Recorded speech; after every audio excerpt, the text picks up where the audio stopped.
করুণ চাহনিতে সোফায় বসে থাকা দুজন ব্যক্তির দিকে তাকিয়ে তাদের প্রেমলীলা দেখিয়ে যাচ্ছি। দুজন ব্যক্তির একজন হলেন আমার স্বামী রায়হান চৌধুরী, আর অন্য একজন হলেন আমার স্বামীর অফিসের বস হৃদিতা তাসমিন। হৃদিতা আমার স্বামীর বুকের উপর শুয়ে তাকে কিছু বলে চলেছে, আর রায়হান হৃদিতার বাহু ধরে গভীর মনোযোগে তার কথা শুনছে। আমি নামের এক প্রাণী যে তাদের সামনে তাদের প্রেমলীলা দেখছি, দুইজনে খুব ভালো করেই জানে। তাও তাদের আমার উপস্থিতি নিয়ে কোনো রকম মাথা ব্যথা নেই, কারণ একটু আগেই আমি ডিভোর্স পেপারসে সাইন করে রায়হানকে চিরদিনের জন্য মুক্ত করে দিয়েছি। রায়হান হেসে হেসে হৃদিতার কথা শুনতে শুনতেই আমার দিকে তাকিয়ে বলে উঠল, তুমি এখনও আমার বাসায় দাঁড়িয়ে আছো? এখনই নিজে সব কিছু নাও, নিয়ে বেরিয়ে যাও। কি হলো? আমি কিছু বলেছি শুনতে পাওনি জান্নাত? জান্নাত? 7 বছরের পরিচয়ে প্রথম রায়হানের মুখ থেকে নিজের সম্পূর্ণ নাম শুনলাম। কাল অবধি সে আমাকে জান বলেই ডেকেছে, কিন্তু আজকে আমি একদিনের ব্যবধানেই অন্য সবার মতো তার কাছেও জান্নাত। আমি কাঁদতে কাঁদতে তাকে বললাম, আমি চাইতেও আমার সব নিতে পারবো না রায়হান। আমার সব কিছু যে তুমি, আর সে তুমিই যে আজ অন্য কারো। রায়হান বিরক্তি মাখা চাহনিতে আমার দিকে তাকিয়ে বলল, এসব সিনেমার ডায়লগ আমার সামনে বলে কোনো লাভ নেই। তোমার উপর থেকে মন অনেক আগেই উঠে গেছে, এখন সবই শুধু হৃদিতা। কথাটুকু বলে হৃদিতার মুখের উপরে থাকা চুলগুলো আলতো করে সরিয়ে দিয়ে হৃদিতার নাকের সাথে নিজের নাকটা ঘষে নিল। আমি আর কিছু বললাম না। নিজের চোখ মুছে আমার রুম, না এখন আর আমার রুম বলে সম্বোধন করা চলে না, হৃদিতা আর রায়হানের রুমের দিকে পা বাড়ালাম। রুমে ঢুকতে চোখে পড়ল দেয়ালে টানানো আমার আর রায়হানের ছবিটার দিকে। প্রথম বিবাহ বার্ষিকীতে রায়হানের থেকে উপহার পেয়েছিলাম, এখন সবই শুধুমাত্র স্মৃতি। রায়হানের সাথে পরিচয় হয়েছিল বাসের মধ্যে। দুইজনই মধ্যবিত্ত পরিবারের সন্তান হওয়ার খাতিরে বাসে যাতায়াত করতাম।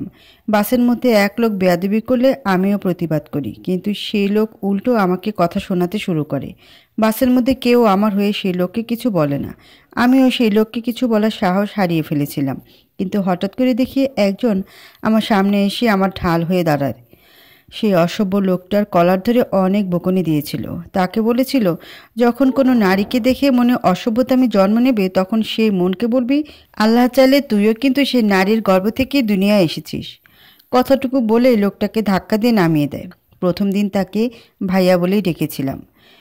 এর ওই পর থেকে রোজ বাসে দেখা হতো। প্রায় দিন তার পাশে বসতাম, আবার প্রায় দিন সে উঠে আমাকে বসার জায়গা করে দিত। একসাথে যাতায়াত করতে করতেই প্রথমে ভালো লাগা, তারপরে ভালোবাসা। এসব ভাবতে ভাবতেই আলমারি খুললাম। খুলতেই চোখ আটকে গেল বিয়ের শাড়িটা দেখে। একটা সবুজ রঙের সুতির শাড়ি। আসলে আমরা পালিয়ে বিয়ে করেছিলাম। আমার আব্বু মেনে নেননি আমাদের সম্পর্ক।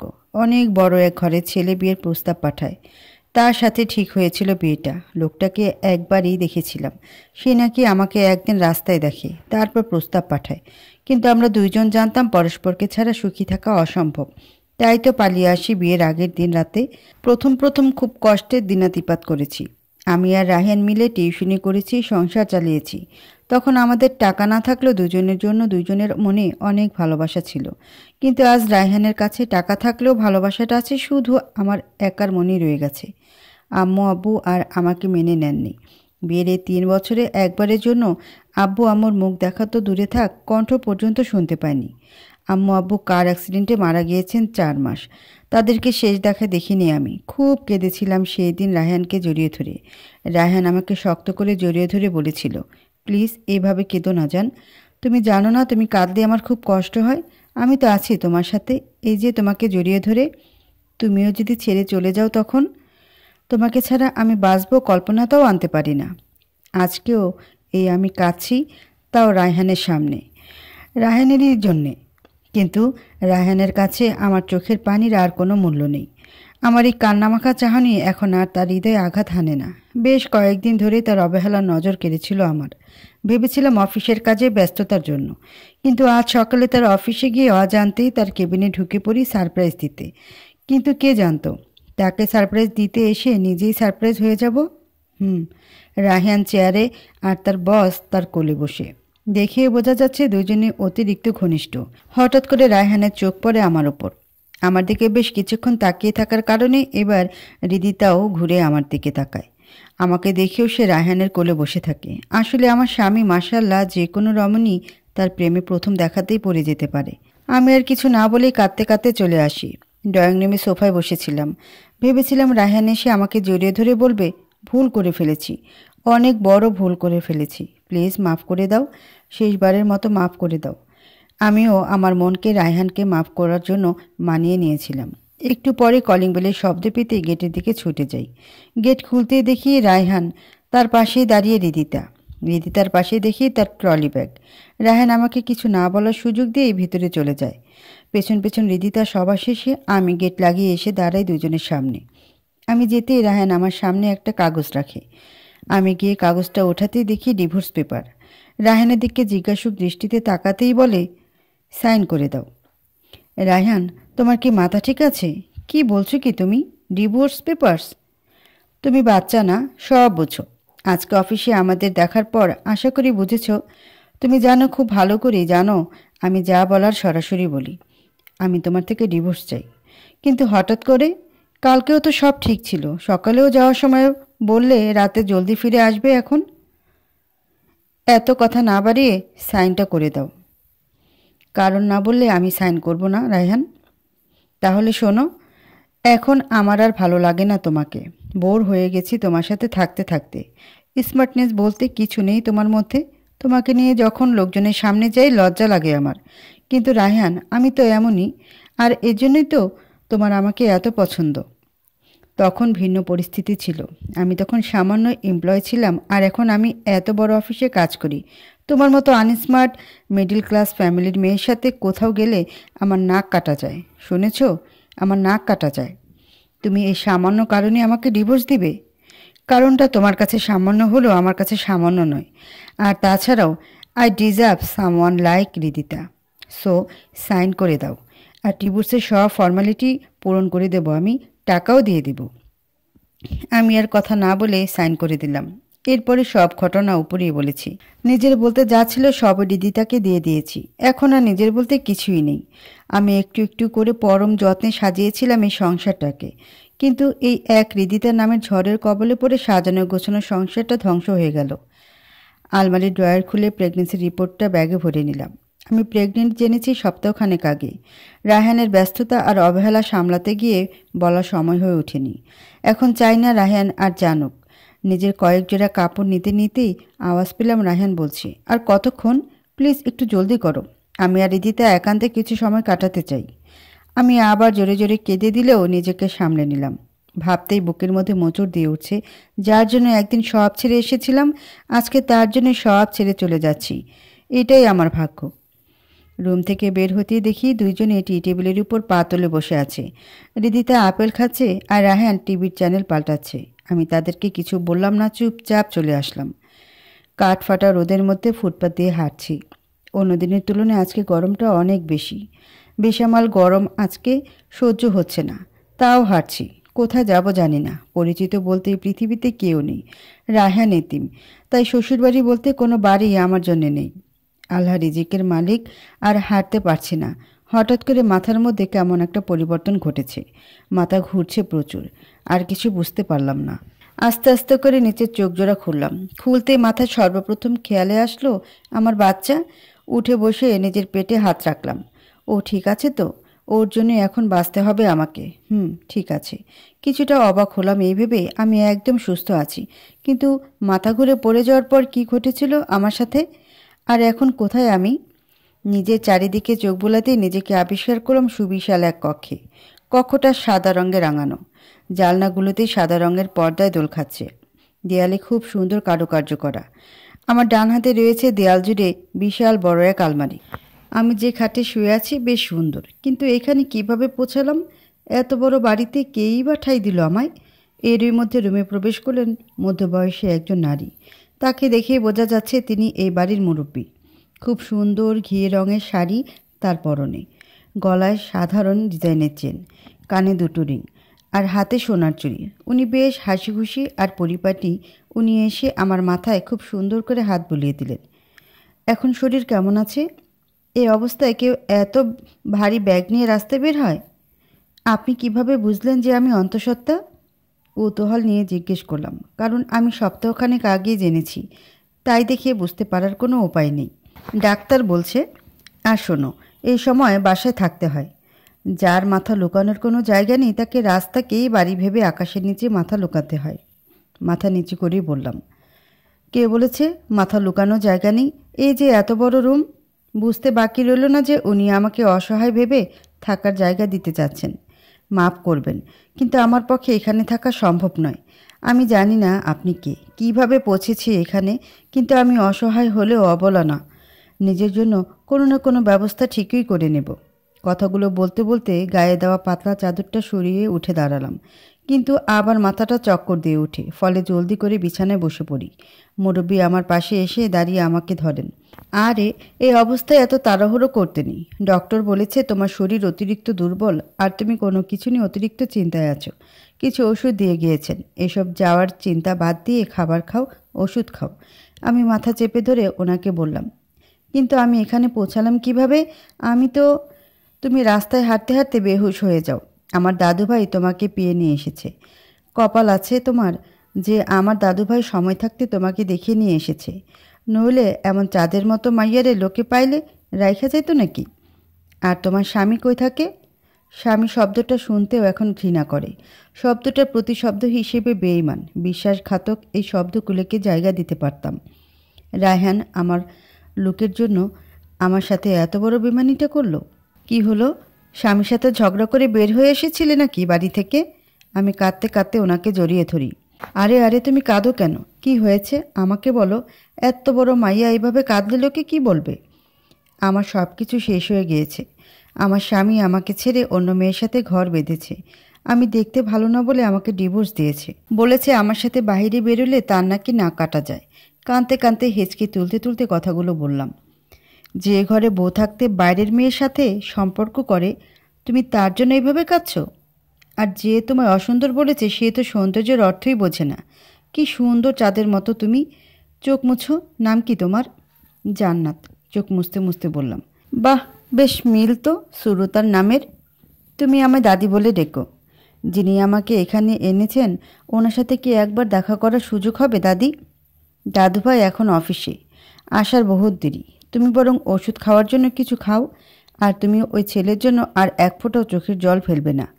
দাদুভাই আসুক, বউকে রেখে বাইরে ফুর্তি করা। দাদুভাইকে নালিশ দিও। তুমি কি খাবে আমাকে বলো। ছোট দাদুভাইয়ের তো মনে হয় খিদে পেয়েছে।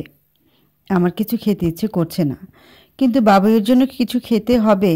আপনি বাসায় যে খাবারই আছে তাই দেন। আরে, এভাবে বললে হয় নাকি? তুমি স্যুপ খাবে? আমি স্যুপ নিয়ে আসছি, বসো। জি। অধীর আগ্রহ নিয়ে সেই ব্যক্তির জন্য অপেক্ষা করছি যিনি আমাকে আজকে সাহায্য করেছেন, যার জন্য এখন একদম সুস্থ স্বাভাবিকভাবে এই চার দেয়ালের মাঝে খাটের উপর বসে আছি। দুপুর থেকে অপেক্ষা করছি। এখন রাত 10টা। রাতের খাবার খাওয়াও শেষ, কিন্তু তার আসার নামে খোঁজ নেই। তিনি আসলে তাকে ধন্যবাদ দিয়ে বুঝিয়ে বলে কালকে চাঁদপুর চলে যাব আমার মামাতো বোনের কাছে। দাদি এই কয়েক ঘন্টার পরিচয় আমাকে যেন এই বাড়িরই সদস্য ভাবতে শুরু করেছেন। তাকে হাজারবার বুঝিয়েও লাভ যে হবে না তা আমার জানা আছে। এমএ পাস যেহেতু, ওইখানে গিয়ে বোনকে বললেই কোনো চাকরির ব্যবস্থা হয়ে যাবে। বাবুকে আমি একাই মানুষ করব। লাগবে না কোনো বেমানকে। ওকেও একদিন বুঝিয়ে দেব কি হারিয়েছে। খুব আম্মু আব্বুর কথা মনে পড়ছে। আব্বু আম্মুর কথা মতো সেই দিন বিয়ে করলে আজকের পরিস্থিতিটা অন্যরকম হতো। মা বাবাকে কষ্ট দেওয়ার শাস্তি পাচ্ছি। এরই মধ্যে শুনতে পেলাম গাড়ির শব্দ। আমি আস্তে আস্তে রুমের থেকে বেরোলাম। এই প্রথম জ্ঞান ফেরার পর রুম থেকে বের হলাম আমি। বাসাটা যতটুকু না ভেবেছিলাম তার থেকেও অনেক বেশি সুন্দর। ডুপ্লেক্স বাসা, মুভিগুলোর মতো। মাঝখান দিয়ে সিঁড়ি, নিচে নেমেই ডাইনিং। আমি সিঁড়ি রেলিং ধরে ধীরে সুস্থে নিচে নামলাম। ড্রয়িং রুমে দাঁড়িয়ে আছি। কিছুক্ষণ পর সেই ব্যক্তি দরজার কাছে আসলেন, কিন্তু পিছনে মুখ ঘুরিয়ে কারোর সাথে কথা বলার জন্য তার চেহারা দেখা যাচ্ছে না। ওনার পরনে কালো কোট, কালো প্যান্ট, ভিতরে সাদা শার্ট। উনি বেশ লম্বা। আমি কিছুটা এগিয়ে গেলাম। কি বলবো ওনাকে মনে মনে ঠিক করে রেখেছি, কিন্তু সেই ব্যক্তি আমার দিকে তাকাতেই যেন আমার পায়ের তলা থেকে আস্তে আস্তে মাটি সরে গেল। নিজের চোখকে বিশ্বাস করাটাই কঠিন হয়ে পড়েছে আমার জন্য।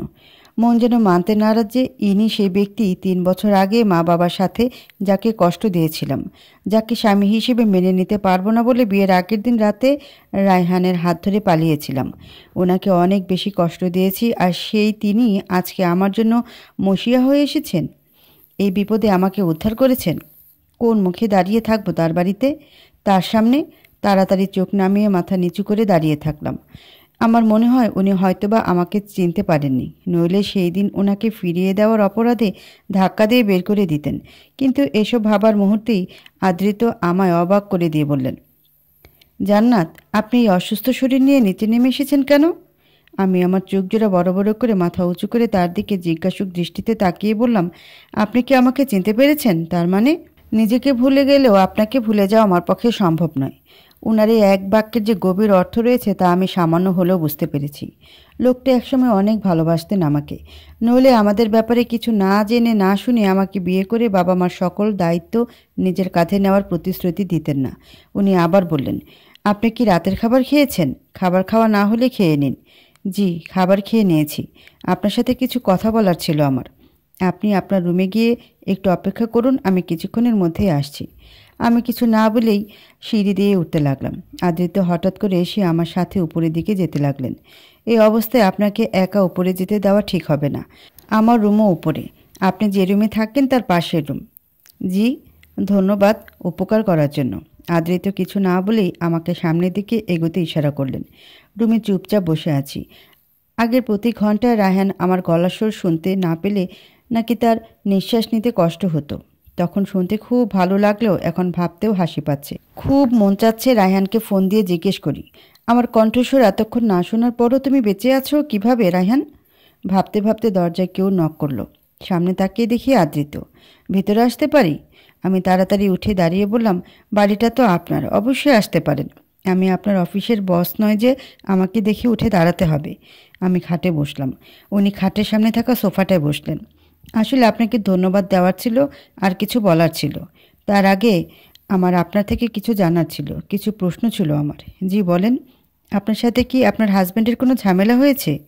ওনার কথা শুনে তাড়াতাড়ি চোখ সরিয়ে নিয়ে অন্যত্র তাকালাম। কি উত্তর দেব তাকে? যার জন্য তার বাবা মার সম্মানের পরোয়া না করে বেরিয়ে এসেছিলাম, সে আমার কোনো পরোয়া না করে আমাকে ডিভোর্স দিয়ে অন্য মেয়ের সাথে ফুর্তি করছে। এটা সম্পূর্ণ আপনাদের পার্সোনাল ম্যাটার, কিন্তু বউ এত রাত পর্যন্ত বাড়ির বাইরে, স্বামীর নিশ্চয়ই চিন্তা হবে। আপনি আপনার স্বামীকে ফোন দিয়ে জানিয়ে দেন, রাগের বশে এত বছরের ভালোবাসার মানুষটাকে এইভাবে শাস্তি দিয়েন না জান্নাত। আমি চুপ করে তার কথাগুলো শুনছি। ভালোবাসার মানুষটাই আজ আমার কাছে সব থেকে নিকৃষ্ট একজন প্রাণী। কিন্তু আমি আদৃতকে কিভাবে সত্যিটা বলবো? তিনি উঠে দাঁড়িয়ে তার ফোনটা আমার সামনে বিছানার উপর রাখলেন। আপনি আপনার স্বামীকে ফোন দিয়ে বলেন আপনি আপনার বন্ধুর বাসায় আছেন, যতদিন ইচ্ছা থাকতে পারেন, কিন্তু স্বামীকে জানিয়ে রাখেন। আদিত্য এইটুকু বলে রুম থেকে যাওয়ার জন্য পা বাড়ালেন। আপনি এখনও বিয়ে করেননি আদিত্য? আদৃত আমার কথা শোনা মাত্রই সেইখানেই দাঁড়িয়ে যান। উনি আমার দিকে আর ঘুরে তাকালেন না। না, কেন? কাউকে মিথ্যা ভালোবাসার মায়া জড়াতে চাই না তাই বলে স্থির পায়ে হেঁটে বেরিয়ে গেলেন। আর আমি অপরাধী দৃষ্টিতে তার চাওয়ার দিকে তাকিয়ে রইলাম। লোকটা কি তার মানে আমার জন্যই জীবনে এগোতে পারেনি? আজও কি তার হৃদয়ে আমি বলতে একজন আছি? নিজেকে অপরাধী মনে হচ্ছে। নজর পড়ল এক হাত সামনে থাকা ফোনটার উপর। ফোনটা হাতে নিতে মন আর মস্তিষ্কের দ্বন্দ্বে নিজেকে জড়িয়ে ফেলেছি। মন বলছে রায়হানকে ফোন দিয়ে অন্তত একবার জিজ্ঞেস করতে, যে সত্যি কি আমি এখন আর তার মনের অধিকারিণী নেই? কিন্তু মস্তিষ্কের কাজ সর্বদা মনের বিপরীতে চলা। মস্তিষ্ক বলে, যে তোর ভালোবাসার মর্যাদা দেয়নি, তুই কেমন আছিস জানার প্রয়োজন বোধ করেনি, তুই কেন তার খোঁজ নিবি? কেন ফোন দিবি তাকে? এই দ্বন্দ্বে ভুগতে ভুগতেই কেউ এসে ফোনটা নিয়ে নিল আমার হাত থেকে। তাকিয়ে দেখি আমার সামনে আদৃত্য দাঁড়িয়ে আছেন। তিনি ফোন কেড়ে নিয়ে ফোনের স্ক্রিনে চোখ বোলাতে লাগলেন। আমি তাড়াতাড়ি উঠে ওনার সামনে দাঁড়ালাম। ওনার মুখের হাবভাব দেখি আমার আর বুঝতে বাকি নেই উনি কোনো বিষয়ে প্রচণ্ড রেগে আছেন। রাগ স্পষ্টভাবে বিদ্যমান তার চেহারায়। ওনার ফর্সা গালে একটা লাল রঙা ভাব লক্ষ্য করলাম। কিন্তু উনি আমার রুম থেকে যখন বাইর হয়েছিলেন তখনও তো স্বাভাবিক ছিলেন। আমাকে রায়হানের সাথে কথা বলতে বলে ফোন দিয়ে গেলেন। তাহলে এই অল্প কিছু সময়ের মধ্যে এমন কি ঘটে গেল যে তিনি এত রেগে আছেন? আমার এসব ভাবনার ইতি টেনে উনি আমার কাছে প্রশ্ন ছুড়ে দেন যে, আপনার স্বামী কি আপনাকে চিট করেছে জান্নাত? দাদি যা যা বললেন তা কি সত্যি? কি দিয়ে কি ঘটেছে তা আমার আর বুঝতে সময় লাগলো না। আমি দাদিকে যা যা বলেছি তা সবটাই তার মানে দাদি আদিত্যকে বলেছেন। আর এই জন্যই এই সামান্য সময়ের ব্যবধানে আদিত্যের মেজাজ তুঙ্গে উঠে গিয়েছে। আমি কিছু না বলে মূর্তির ন্যায় চুপ করে সাদা নীল টাইলসের দিকে তাকিয়ে রইলাম। লজ্জায় মাথা কাটা যাচ্ছে আমার। মনে মনে ভাবছি, যদি আদ্রিত এখন বলে বসেন, যার জন্য আমাকে সেদিন অপদস্থ করেছিলেন, আমাকে বিয়ে না করে যার সাথে সংসার গড়ে তুলেছিলেন, সে আজকে আপনাকে ছেড়ে দিল। সে মানুষটাকে নিজের করেও রাখতে পারলেন না। জান্নাত, ছি ছি, এই ছিল আপনার ভালোবাসা? এই কয়েক বছর যেতে না যেতে শেষ হয়ে গেল। যদি উনি আমাকে এই প্রশ্ন করে বসেন, তখন কি উত্তর দেব আমি তার? এই রাতেই যদি বের হয়ে যেতে হয়? কিন্তু উনি আমাকে আজকে দ্বিতীয়বারের মতো অবাক করে দিয়ে বললেন, মানুষ কতটা নিকৃষ্ট না হলে আপনার মতো একটা মেয়েকে এভাবে একা ফেলে চলে যায়? তার উপর আপনি অন্তঃসত্ত্বা। আফসোস হচ্ছে আপনার স্বামীর জন্য। এই ভেবে যে সে কত মূল্যবান জিনিস হারিয়ে ফেলল তার জীবন থেকে। সর্বদা ভাবতাম আপনার স্বামী নিশ্চয়ই অনেক ভালো একজন মানুষ, তাই আপনার মতো কাউকে পেয়েছেন। কিন্তু সে এত নীচ। গভীর মনোযোগে তার বলা কথাগুলো শুনছিলাম। উনি বড়ই অদ্ভুত, নইলে অসম্ভব ভালো। ৩ বছর আগে আমি তাকে আর তার ভালোবাসাকে তাচ্ছিল্য করেছিলাম। আজকে তিনি আমাকে তাচ্ছিল্য করার সুযোগ পেয়েও আমার হয়ে কথা বললেন। রায়হান আমাকে হারিয়েছে ভেবে রায়হানের জন্য আফসোস প্রকাশ করছেন। মানুষ এতটাও ভালো হয়, আমার জানা ছিল না। উনি আবার বললেন, আপনার স্বামীর নামটা কি যেন জান্নাত? রায়হান ফেরদৌস। আপনি যদি রাজি থাকেন তাহলে আমি এখনই তার অফিসের বসকে ফোন দিয়ে তাকে চাকরি থেকে বরখাস্ত করিয়ে দিতে পারি। উনি যে অফিসে চাকরি করেন, কাইন্ডলি অফিসের নামটা বলবেন?